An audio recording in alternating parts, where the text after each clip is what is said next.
মঞ্চে উপস্থিত রয়েছেন সারা ভারতবর্ষের নেত্রী, পশ্চিমবঙ্গের মাননীয় মুখ্যমন্ত্রী, আমাদের সকলের শ্রদ্ধার শ্রীমতী মমতা বন্দ্যোপাধ্যায়। আমরা তার বক্তব্য শুনব। মঞ্চে উপস্থিত আমাদের সমস্ত নেতৃবৃন্দ উপস্থিত রয়েছেন, তাদের প্রত্যেককে আমি আলাদা আলাদা করে নমস্কার জানিয়েছি, আর প্রত্যেককে আমার প্রণাম। আমি শুধু একটা দুটো কথাই বলবো। আমরা যার বক্তব্য শোনার জন্য এখানে এসেছি উনি আপনাদেরকে সমস্তটা বলবেন। আমি শুধু একটা কথাই বলবো যে আমি করজোড়ে আপনাদের কাছে এটা প্রার্থনা করব যে 7 তারিখে আপনারা জোড়াফুল চিহ্নে ভোট দেবেন। আমি আপনাদের জন্য কাজ করব। আমি এখানে এই মাটি আমি চিনি, এই টাঙ্গন, এই বৈদ্যপুর, এই জায়গা আমি চিনি, ঋষিপুর, শ্রীরামপুর আমি চিনি। আপনি নিশ্চিন্ত থাকুন, মা মাটি মানুষের সরকার, কাজের সরকার, কাজ করে। আমি আপনাদের জন্য কাজ করব। আমি শুধু একটা কথাই এখানে দৃষ্টি আকর্ষণ করব।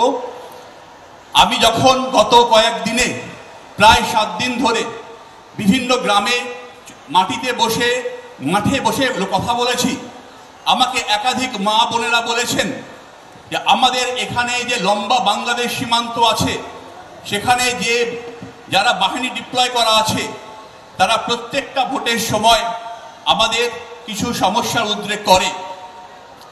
আমি ওদের আশ্বস্ত করেছিলাম যে আপনারা নিশ্চিন্ত থাকুন, আমি ভোটের দিনকে শুধু নয়, আমি আগেও আসবো।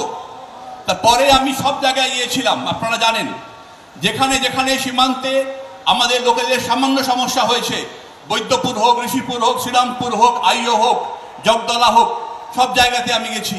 আমি একটা কথা খুব স্পষ্ট করে বলতে চাই, আপনারা সীমান্ত রক্ষা করছেন, আমি দিকে সম্মান করি।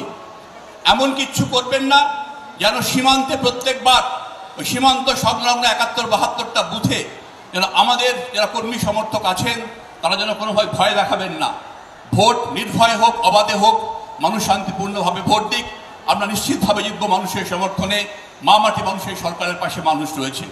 আমি শুধু এটুকুই বলবো, নিশ্চিন্তভাবে ভোট দেবেন। ভোটের দিন আমি থাকবোই সীমান্ত অঞ্চলে, কোনো চিন্তা করবেন না, কোনো সমস্যা হবে না। আমি থাকবো আপনাদের পাশে, লড়বো। আমি এখানেই বসে থাকবো যদি সমস্যা হয়। আপনারা থাকবেন আমাদের পাশে। আরও একবার নতমস্তকে সকলকে প্রণাম জানিয়ে, আমাদের সবার সম্মাননীয় মমতা বন্দ্যোপাধ্যায় প্রণাম জানিয়ে বক্তব্য শেষ করছি। জোহার, ধন্যবাদ, নমস্কার।